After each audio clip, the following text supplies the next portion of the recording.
আসসালামু আলাইকুম। Hello guys, আজকে লাঞ্চে খাবো কি কি দিয়ে আমি এখন বলে দিচ্ছি।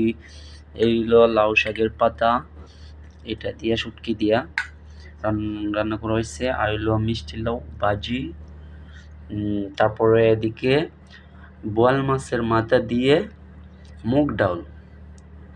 দেখো তো কেমন।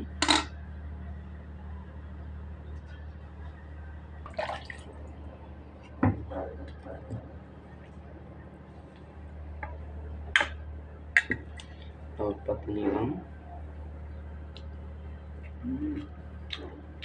গরম হয়েছে।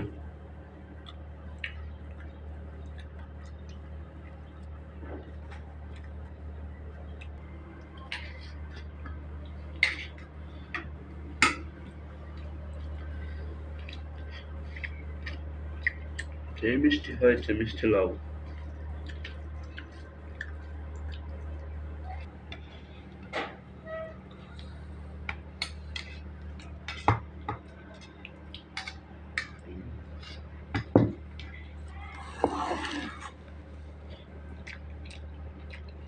বোয়াল মাছ, বোয়াল মাছের পিস।